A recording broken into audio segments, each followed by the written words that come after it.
Hello and welcome to the Short Gun Sportsman, a podcast about handgun hunting brought to you by Handgun Hunters International. My name is Ryan Hoover and I'm your host. I believe handgun hunting is the most rewarding way to hunt, and it's something I want to share with as many people as I can. If you are at all interested in getting your own game meat, I want to challenge you to a way of hunting that is good for both your spirit and your body, so you can become the confident, self-reliant person you were meant to be. Okay, today we're going to be talking to Ken Kelly of Magnaport. Ken is one of those guys, another one of those guys in the handgun hunting community who is just such a nice guy, giving of himself, but also so experienced and knowledgeable in his field. He runs Magnaport, which is the company that became famous for putting ports in the end of barrels to keep the muzzle rise down, and now has a slew of products. They've been around for almost 50 years. His father, Larry, who started the company back in the 70s, I believe, was HHI number 2, so much rich handgun hunting history in that family. So wonderful to talk to Ken, and you're going to hear us talk about all kinds of cool things. And he always, you'll just be talking to Ken, and he'll drop a little nugget of something like, oh, I didn't know that, or he knew somebody that you didn't know he knew who was a really well-known handgun hunter or somebody else in the industry, and how much he has just had his hand in this industry for so long. But before we get to the interview, I want to mention to everyone our free digital magazine, The Six Gunner, which HHI writes and puts out to everybody. I always call it our love letter to the world about handgun hunting. If you want to read those issues, you can go to subscribepage.com/The Six Gunner. Again, it's a free magazine. We'd love to have you subscribe so that you can keep up with what we're doing at HHI and read a lot of cool stories from people who have actually done it. So now on with my interview with Ken Kelly.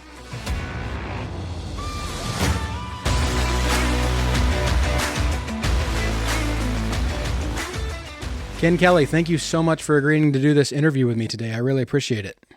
Hey, no problem at all. I'm looking forward to it. So let's get right into it. You are kind of the recipient of just the legacy of some of the godfathers of handgun hunting, both from the family you come from and because you run Magnaport. Can you tell me what you remember of kind of the first days when handgun hunting was really coming into its own in the 70s and 80s, when everybody was figuring out new things and it was really a lot of excitement about it? Oh, it was. Back then in the 70s when Dad started, I was only 12, 13 years old, so I was working all summers here and doing whatever I could, and so it was just that, and then JD would come up, and God, I remember Dad and JD, that's all they did was talk, and, they'd be talking. JD would roll into town, and they'd be talking about 1:30 in the morning, just sitting at the counter talking and all that stuff there, and JD's two girls were falling asleep on the couch, Jane's falling asleep, but that was the best part, meeting all the good people when I was younger, and then when I got 18, 19 years old, heck, we had Bill Jordan fly into the shop one day, and just all the different other people, the movers and the shakers of the industry back then. It was just phenomenal to meet all them different guys. They were legends back then, but now they're almost like superheroes. Yeah, exactly right. What are some of the things that we take for granted now that you remember kind of hearing about back then as they were being either invented or come up with? Well, one of the biggest things I remember back in there, Dad, that's what Dad did there, he took and he'd shoot a deer or he'd shoot a bear or anything with that, and he'd always incorporate all that stuff into the ads. And then same thing when he went over to Africa with his elephants and all that stuff there. And he would get a lot of negative feedback on it, killer and all that stuff there. Mm-hmm. But one of the biggest things that I remember is, your outdoor life or your field and streams, the big famous gun writers and all that stuff there, legends in all mine, they were just attributing handgun hunting to a stint or a stunt, right. A circus act and all that.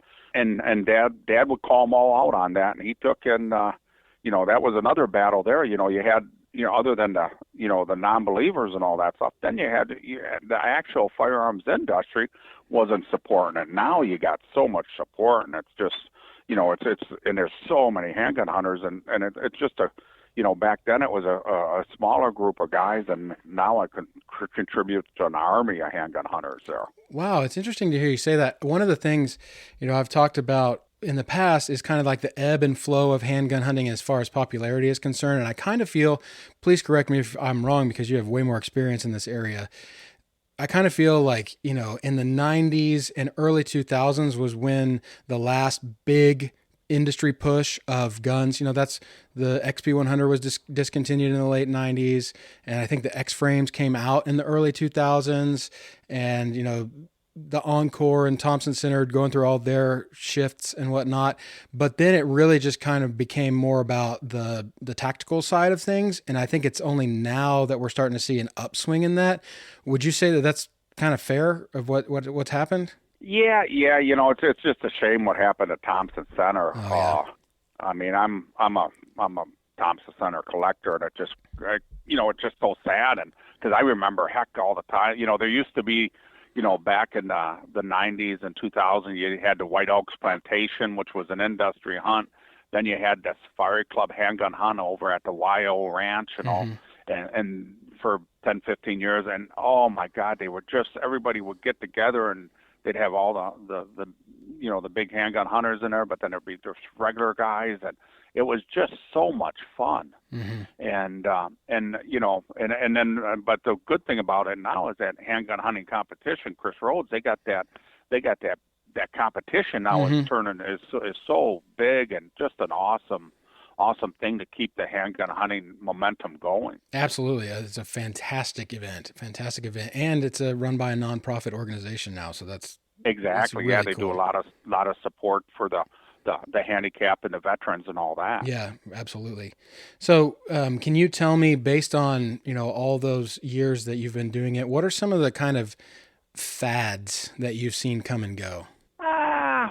God, I there's so much different things, and like you said, labeling them fads and all that stuff there, but Or trends. You could say trends. Trends or stuff like that. There's been so many, but like I say, if it's anything that's going to help someone become more of a prolific handgun hunter, more to them and all that stuff there. Yeah. I'd almost I'm very superstitious and all that stuff there. I mean, the big thing back then, Dad used to always advocate a shooting stick and all that. Back in the 70s, even on rifles, nobody had any shooting sticks. Now, you look at everybody on all the videos and on the hunting channels and all that, everybody's got, they got their sticks. They set their sticks right out, which is great because it's going to be more accurate, more accurate of a shot, more of a kill shot. And same thing with the handgun. You got them bogs with the vices and all that stuff. And, it's, hey, anything, and then people say, oh, they're cheating on that because they got the device, and they got, same thing on XPs and contenders compared to revolvers. You always got that little chitter chatter back and forth. Yeah. But if there's anything you can do to make it more accurate and more of a good professional kill shot, there's nothing wrong with it at all. I am so happy to hear you say that, because my whole philosophy has been, whatever gets you under the tent. We are one big family, and as long as the way that you handgun hunt is ethical and legal, you can call yourself a handgun hunter as far as I'm concerned. Oh my God. And I'm a train wreck when it comes to shooting. I ended up when I first started shooting when I was 15 with my contender for silhouette. All Dad had laying around was old Supervel, and that was so hot. Ooh, yeah. I ended up cut my thumb real bad, and I developed a flinch that took me months and even I'd say years to get rid of. And I can really shoot pretty good with a handgun, but the thing is, I need practice and to do it right. But the big thing is, like I tell everybody, I said, Dad was a big handgun hunter and all that stuff there. He could do stuff, I mean, unbelievable shots, and he was good. I mean, he didn't even practice. And me, I need that confidence. I need to be out there for 3-4 months. And the last bunch of years, we've been running 6 and 7 days most of the time. And but I've been doing that my whole life. Right. Dad's job was promotion and going out, and he'd be hunting 6 months out of the year. Wow. I mean, he had a life that I don't think too many people could ever duplicate or anything like that. And but I was always in the back end here, keeping all the production caught up and all that. Yeah. I'm the same way as you. Like, I have to work at it in order to be good at it, which is why I love Oh my it. God. That's why I love it, Oh yeah. because it's gotten me better at working at something and better at developing a skill. Uh, Oh my God. Yeah. I've been so bad the last 3, 4 years. I got my maximum with me and all that stuff there, but it just, heck, the last couple of years, I didn't even have anybody sighted my guns. yeah, I have my guys sighted the guns and bring them in, and I go deer hunting and I hunt 3, 4 days, and I want to try to hunt more, but I just end up always working. believe me, I know that as a recovering gunsmith. Oh my God. Yeah. Yeah, that's one of the reasons that I got out of it, is because I was tired of being behind the bench when it was hunting season. Oh yeah, yeah. That's the thing is, I tell everybody I'm going to go for a full week up in because of the place I'm hunting, it's all free ranging, Mm-hmm. and there's potential for Boone and Crockett to step out at any time. Mm-hmm. And I'm lucky to be hunting where I'm hunting and all that stuff there. But I'd say, okay, I'm going to go back for Thanksgiving. I'm going to go back for muzzle loading, where you can still hunt with a handgun or a rifle, Mm-hmm. and I just don't do it because of I got deadlines and production and all that. Yeah, yeah, yeah. Well, you're doing good work though, Ken. We do appreciate Oh it. my God. Heck, I took it. People's going to say I'm crazy, but I mean, in the 90s, I gave away 10-day safari in Africa. Oh wow. I took, and Dad bought it, and the from the Novi Safari Club, and he was going to go back one more time with Mom, but their health and the Mm-hmm. climate in Rhodesia at the time, or Zimbabwe, wasn't that safe. Right. So he didn't go. He says, "Well, if you want to go, why don't you go?" And I said, "Well, Dad, I got my house, and the first time I went in '82, I think I shot 35 animals. So Mm, for plains game, I had everything I wanted." right. So I ended up, I had a gunsmith here. I told him, I said, "Hey, if you want to go to Africa, I'll give you a 10-day safari. I'll take it off some of your Christmas bonuses and let him go over there." And he went over there with his dad and had a great time. That's great. I mean, I'm sorry you didn't get to go, but that's really that's a great leadership move for you to do that for someone who works for you. Oh yeah. Well, it's more like one big family here. It's always been, even the old people, that worked through here and worked their way up in different shops and all that stuff there. Hmm. If I ever need help when I got some big runs coming in, they come and take and help me and all that stuff there. That's that's great to hear, and you have a great Magnaport has such a great reputation for all the things that you guys do. Can you tell me what are some of the biggest changes in the industry that you've seen since you started in this business? Well, I think a lot of times as some of the guns are, yeah, they're they're throwing them together a little bit. You know, the quality issues on some of the revolvers and all that stuff there.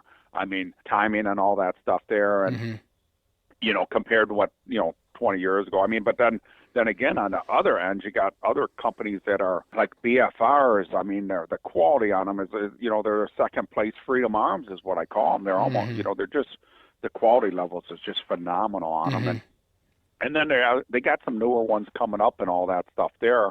It's just phenomenal on some of the stuff there that way. But the different trends and all that. But there is some good trends coming out where everybody's trying to take and you know get different projects, and like I said, some of these custom pistol smiths.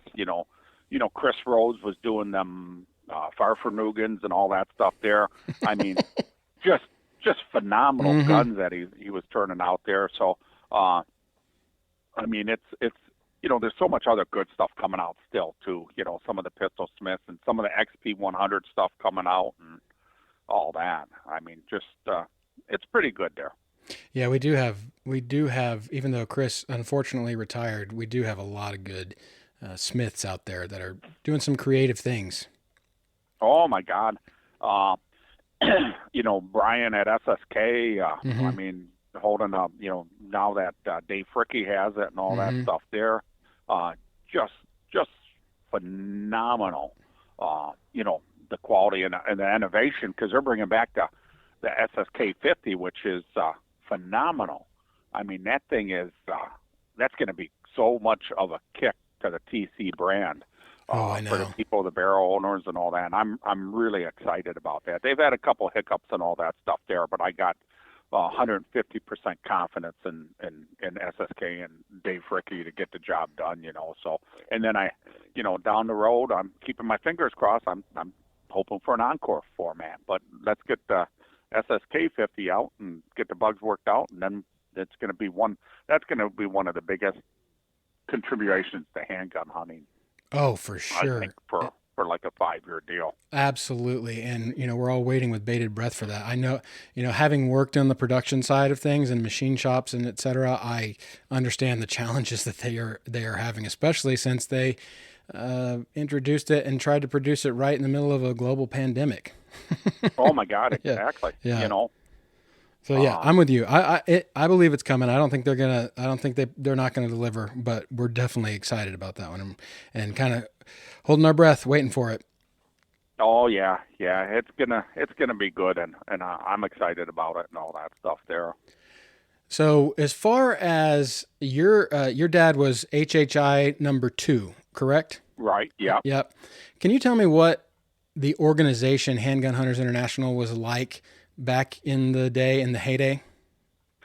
In the heyday, it was a big thing. That I mean, when you get the newspaper and all that stuff Mm-hmm. there, that was a big thing. I'd sneak up, try to grab it, and oh my God, Dad would come back and swat me over the head with it, and then we'd get back to work and all that. But it was just all the good people. Doc, he'd be God. I think he shot more doe, and Doc Rogers Oh there, he yeah. shot more doe, and then John Taffin was writing in there all the time, Mm-hmm. and then Eric Pavlak there. Crazy man. He was, yeah, he was writing in there quite a bit there. I think he was under Crazy Man was his nickname back Yeah. then. Mm-hmm. And but he's a hell of a nice guy, and he's an awesome handgun hunter. I remember the last couple of years before Dad passed, he got stationed in by Libby there where Dad lived, and Mm-hmm. heck, he was going to visit Dad, and he even took Dad out hunting a couple times there. So Oh, that's uh, cool. it, oh yeah, yeah, it was able to see Dad get out there and all that, but the last couple of years his eyes were bad, and heck, in the last couple of antelope he shot there, he ended up, I think the last one was at 340 yards, and the year before was 320, Wow. and that was he was blind in his right eye, so he was using shooting left-handed, Wow. shooting left eye, using his left eye, and he did some great shots and all that stuff there. He had a friend out there, a caretaker, Tim, and he kept Dad hunting probably 5-10 years longer than he could have, if he was by himself. That's so cool to hear. That's awesome. And I'm glad to hear that about Eric. Eric, he sent me a bunch of articles that I've been publishing in the new six gunner that we're putting out every other month. That's free for anybody to get, and he's still at it, and he is a super nice guy, and he's Oh a yeah, he's first prolific class. handgun I hunter. mean, Great I handgun tell hunter. you, there's not too many not nice handgun hunters where you're going to say anything bad about any of them or anything like that. Very true. Yeah, the handgun fraternity is small and all that stuff there. And then on Dalton's page, Handgun Hunting and Addicts, Mm-hmm. that's a great group of guys there too. I got in a little snuffing contest with one guy over some stuff there, but we hit butted heads pretty hard, and but then after that, he's liking my stuff, some of my comments, I'm liking his comments, so I've always said that handgun hunting or even a firearms community is pretty, a small knit family, and Yes. really got to go out of your way to become a jerk. Well, I can't. I mean, I've been blown away by the amount of support that I've gotten from, back when I was a gun builder, from you and others, and as well as the support for restarting HHI. And you're absolutely right. One of the great things about it is everybody just wants to help everybody else get better. They just want to share what they've done, share what's worked for them, share their methods and their tips and tricks. And we're definitely an opinionated bunch, but we love sharing what we know. Oh my God, exactly. And then I just remember, God, like I said, JD coming up every year, and then even God, I think when I was 21, one of my first handguns deer I shot. I was a late bloomer because I couldn't hit nothing, and we went down to Del Rio, Texas, and we're hunting with Bob Good from the American Sportsman's Club, and it was just hilarious, hunting with JD and a couple of the Texans and Bob Good, and I was able to get I did pretty good with the whitetail I shot. Wasn't a monster, but it still took first place for the whitetail division of the HHI handgun hunt there. So I was able to get a TC frame out of the deal. Oh, that yeah, I remember seeing that in the old six gunners. As I scanned them to upload the classic six gunners. I see all the HHI winners, and I saw that. That's pretty neat. So when you were had more time away from the shop, I guess as it were, to chase these hunts, what was your kind of go-to gun that you used the most? God, I got so many favorites. I'm big time TC, but Freedom Arms. I love the Freedom Arms. I got a slew of them, and then I got my old Smith and Wesson when I was 18. Put together a stalker on a Smith and Wesson. That's still one of my favorites. Couple of my XPs and all that stuff there. So I got a little bit of everything. Plus, I got all Dad's guns now. But like I said, I just need to get out and start shooting them because I just don't have time. And but yeah, I got so many favorites. And then we even got some of the Freedom Arms. They did the limited edition on Dad where they made a Freedom Arms Stalker and a Predator, and it was a encased set and all that stuff there. And I still think Dad's is floating around here somewhere. And Wow. it just, and then Dad used to get the low Ruger serial number. So in all the safes, we got, I think from 1978 till about 3 years ago when they discontinued it, we got every Ruger model made handgun and rifle serial number 000149. Wow. Which was, Dad's low serial number. So I got a bunch of favorites and all that stuff there. And then a lot of times as I go in the safe and I find one of my favorites I didn't remember I had. Spoken like a true handgun hunter, Ken. We're all, God forbid we would ever have to choose one gun, right? Oh my God, exactly. And that's what I want to get back in there. It's been a while since I shot a deer with a handgun and all that stuff there, but I'm definitely ready, to get back and do that, Yeah, I know. I totally sympathize with being stuck in the shop. Oh, I remember one time in Montana, we were sitting there and I was missing a buck a day, and we're talking, this was up in the Yak, and it was the one spur road. It was called Big Buck Road, and a lot of big bucks. Well, I was missing a deer, a big buck a day, and finally we went and sighted in my 6.5, and instead of 3 inches high for being point aim at 300 yards, I was 6 inches, so I shoot over the back of it. And then, the next day I took a shot at this whitetail, and I couldn't believe I didn't hit it, and there was no blood, that was ballistic tip, using ballistic tips with a 6.5 JDJ, and no hair, no nothing. And I was like, oh my God, I can't believe it. And me and Dad got a big argument. I said, well, just take me to the airport. I'm flying to Florida. This vacation is not fun. I just want to go to Florida. Just take me. And then all of a sudden, my brother-in-law and my brother-in-law's dad come out from the back and bottom it, and my brother-in-law says, hey, who shot the deer? I found it, And it's just all the blood went right between the hide and the hair with that. So then after that, the only thing I ever used was a 120 grain spear soft point. Okay, yeah, that's that's a great story. Oh my God. Yeah. So what is the bulk? So Magnaport is obviously known for when your dad invented the EDM process of putting trapezoidal ports in the end of muzzles to be able to reduce the muzzle rise. As a matter of fact, I love the old ad that your dad would put in the six gunner that said the real gun control. Yeah. Because it controlled the recoil, and so that was really what you guys became known for. And then obviously your signature custom builds, the Stalker, etc. What kind of keeps you guys the most busy these days? It's a little bit of everything. We're doing a lot of muzzle brakes, a lot of threading for cans. Porting's always heavy. Semi-autos is really is really heavy there. We just keep two machines constantly going on semi-autos. And then the revolvers, shotgun porting too, or pro porting for the competition.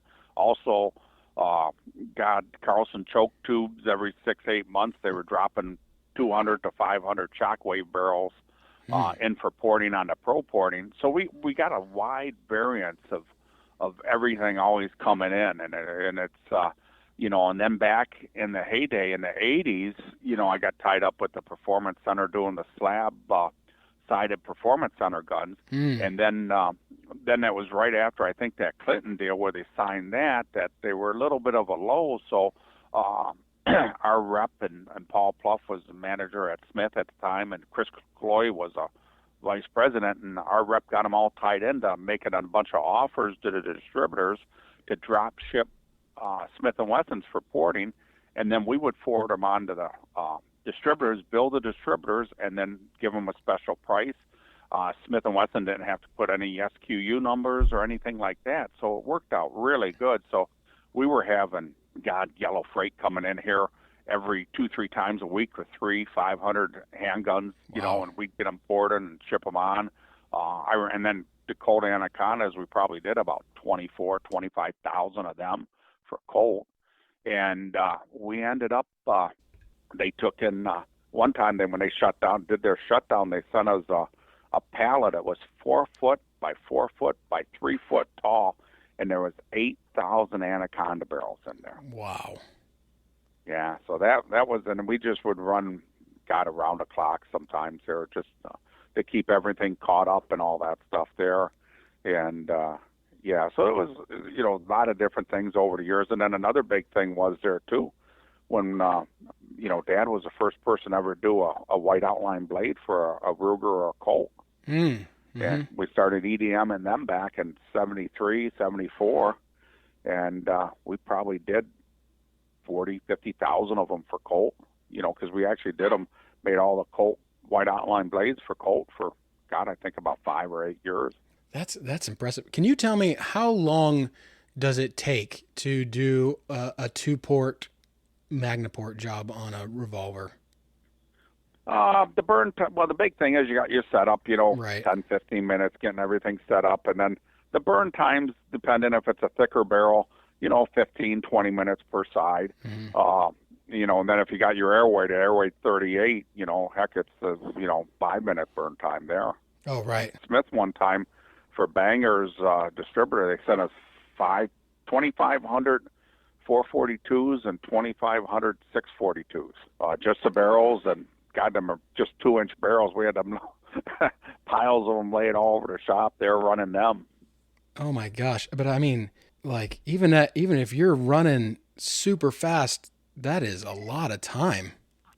Yeah. And that's the thing is some of the thicker, because you look at your the 629s now, back 15, 20 years ago, they had a different rib design, and we could go alongside the rib design, so you might only be 8 or 10 minutes there per side. But now you're actually going about 450 thousandths of wall thickness, because the new rib designs for the last 15 years-ish are more like the 686, where the older 29 rib design had that little radius in there, and now it's just a straight wall like a 686. Right. So we go up on top of the rib and compared to alongside the rib, what we used to do years ago.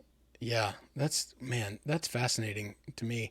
So you said you're doing a lot of semi-autos. You do porting through the slide into the barrel. Is that correct? Exactly. Yeah, we go with the oversized port into the, through the slide, and then a smaller port into the barrel. That way, if it starts to dissipate any gas or anything like that, you don't get that much of a buildup or anything like that. Okay, I understand.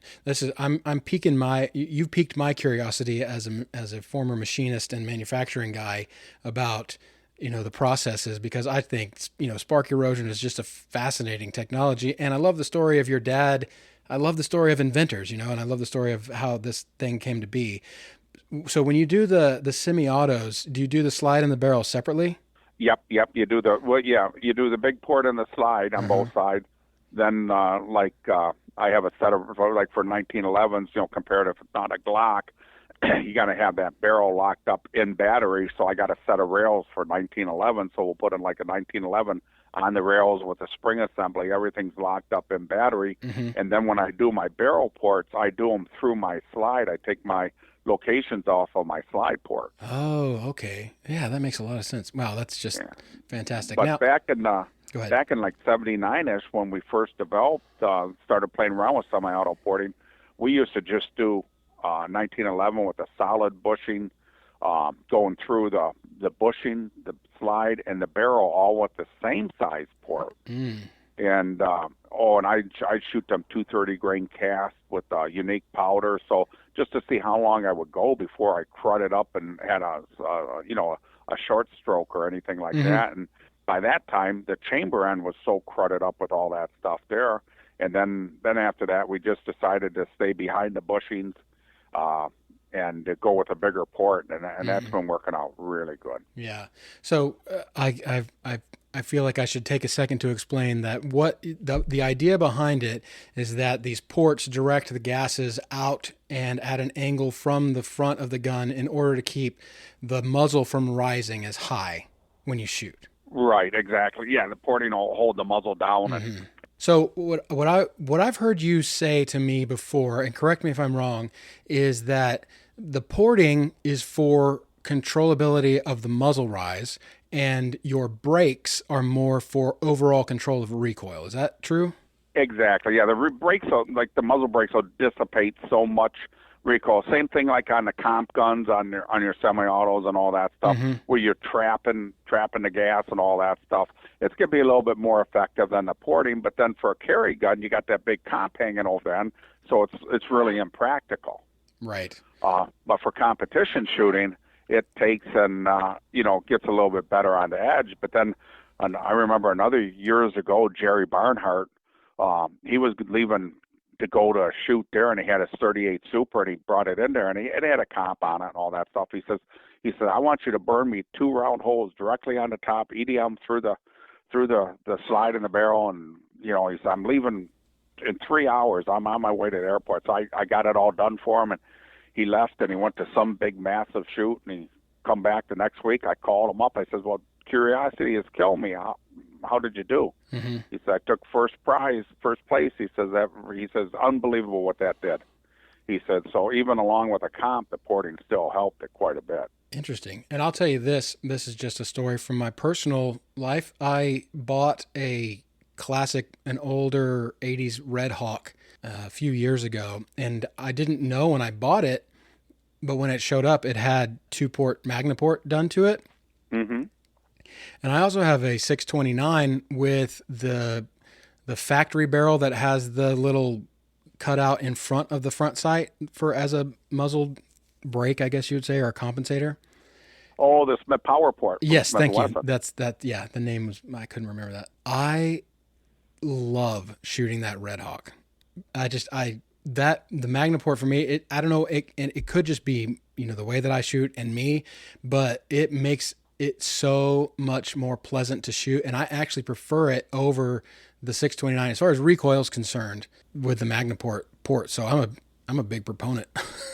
Yeah. Well, one big thing is everybody says, "Oh my God, the noise and all that." Decibel wise, it's not going to sound all that much different. And then you got your velocity guys, and oh my God, you're blowing all that velocity. And the funny thing about it, Ricky Weeks, when the service manager from Freedom Arms, when he would take and first started doing barrels for Freedom, they would send them. He'd chronograph them before he got them for porting, and then when he got back with a 4-port rifle style porting, some of them were chronographing 15 feet more than before porting.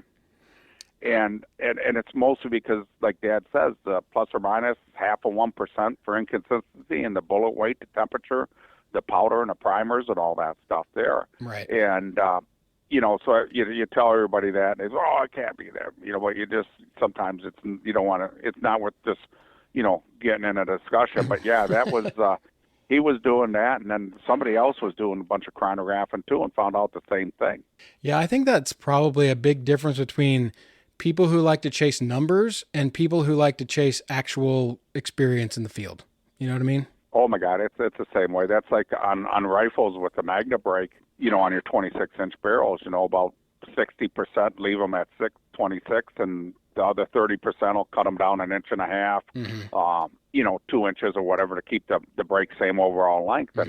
And they asked me, they said, well, what kind of, and I tell you what, I'm going to give you the scientific reasoning on that. I says, if you're the guy in your gun club with your vest and you got your little pencil holder and pen holder and a scale in there, and then that's all you guys do is you drink coffee and you're talking about energy and foot pounds and this or that, I says, don't do it. I says, but if you look out into the big trophy room out in the front, I says, everything out there was shot with under a 15-inch barrel. So I says, go figure. And that's worked out for 25 years on my discussion on my scientific way on whether to shorten a barrel or anything like that. I love hearing that. And yeah, it's kind of one of the things that I say, the animal doesn't know how long your barrel was or what kind of muzzle device you had on it. Oh my God, exactly. It's you get a good shot and it goes down. That's what that's what you want. Yeah. It's kind of like, this is another thing from when I was building guns, I had a guy come into my shop one time and I had all my groups up on the wall of rifles that I had built, and, they were all 1/2 inch and under groups. And the guy said, yeah, I was thinking about a custom rifle, but your groups don't look very good. And he was not a bench rest guy. He was not that. And I said, well, what are you hunting? Fleas? Because when you're chasing group sizes, what exactly are you chasing? How long has it been that we've thought, man, if that revolver out of the box groups 3 inches at 50 yards, let's go hunting. Right. Exactly. So, obviously, again, these days, so much has changed from when you first got into the business and all the things you've seen over your career. If someone were to come to you, or if someone does come to you and says, Ken, I know that you know a lot about handgun hunting and you know about the guns and you know some experience based on all the people you've known over your career, and I don't know how to get into handgun hunting, what advice would you give them? I tell you, well, you don't have to jump both feet in there and you have the $5,000 custom this or that. You can get away with, Super Blackhawk or a Smith or a Contender, and just go practice. My biggest thing is practice. But yeah, you don't have to go, crazy and get everything, get a decent scope. I tell them that, and actually if their eyes are good enough, shoot open sights for the majority of the time you can, and then slowly, if you want to go into long range stuff, you can find yourself a Contender, but and then go into a scope, but because that's another thing too. You get a lot of the great handgun hunters, they're still out there shooting with open sights and all that stuff, which is phenomenal. So you don't need all the bells and whistles to start. Yeah, amen. That's so true. Like I always say, find something you can hunt with what you got, or something that you can get easily.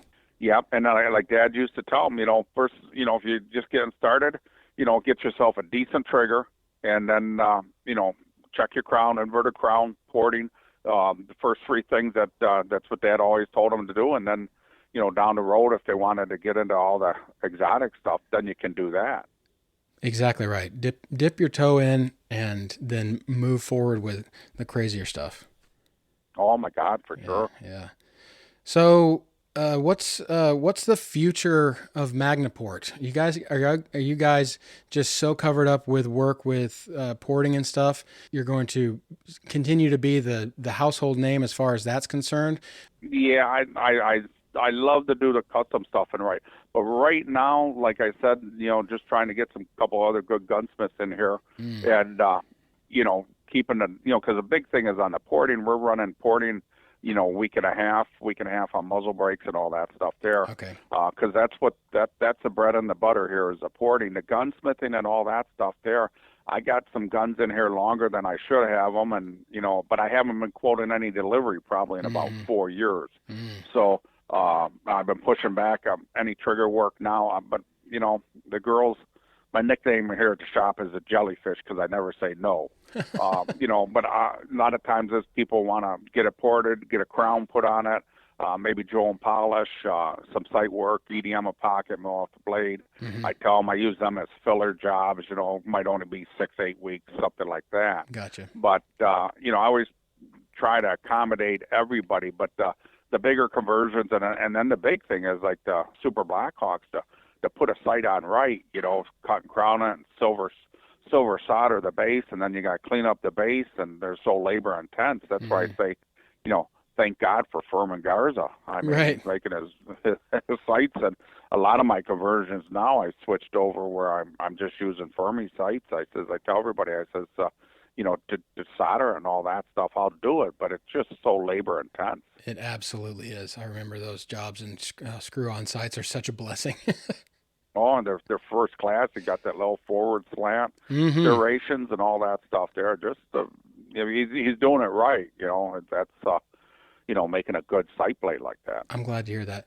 Lastly, the last thing I wanted to ask you about is the Handgun Hunters Museum. Mm-hmm. That is, you sent me a cool little pamphlet about that about a year and a half ago, and it's basically the trophy room, right? Yeah. And it's got all these cool animals in it, and is it mostly your dad's animals, or are there other hunters represented? Yeah, there's more other hunters that put some stuff in here and all that stuff there.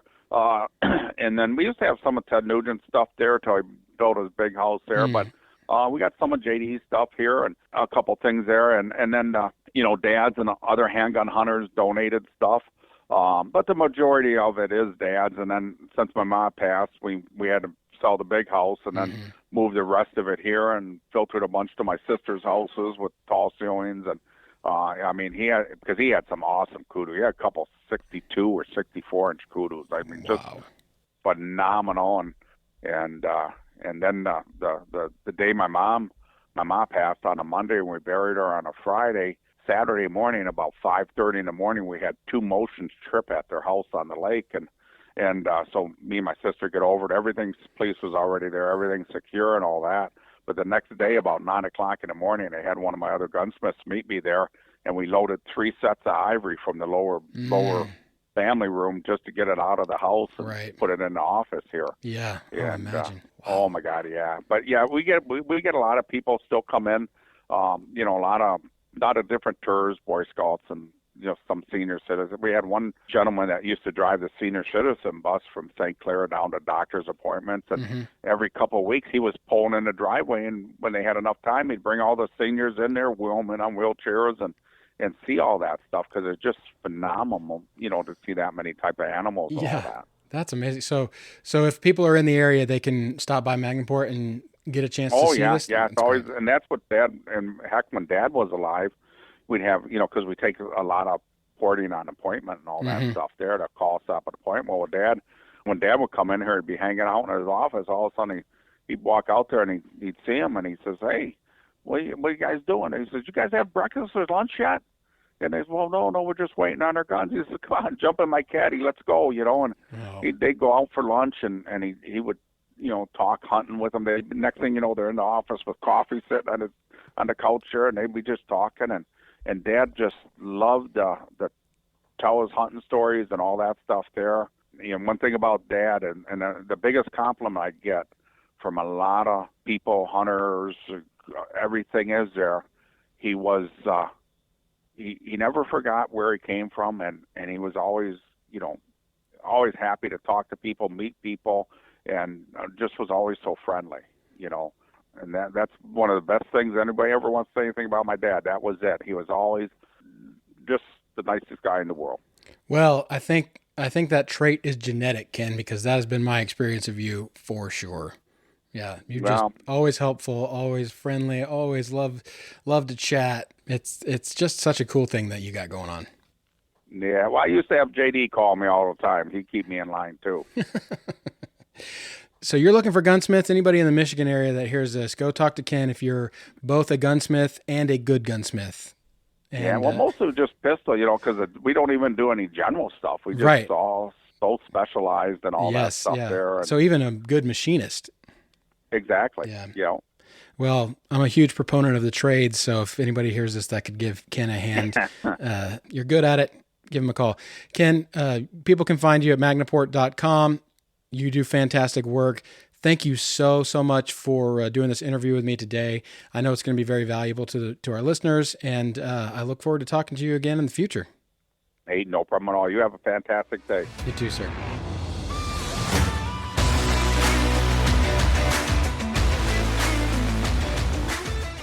What an interesting guy. I always love talking to Ken. If you get a chance and you're up in his neck of the woods, be sure to stop by and see the Handgun Hunters Museum. There's a lot of history there. And also, Magnaport is just a cool place. I hope that you guys enjoyed that as much as I did. Again, just like I said, such a nice guy. Yet again, another one just willing to pitch in and share his information. And he's done so many nice things for the handgun hunting community. He donates to different shoots, et cetera, et cetera. He always helps new people into the field. I always love getting a chance to chat with him. I hope that you enjoyed it, and we'll see you on the next one.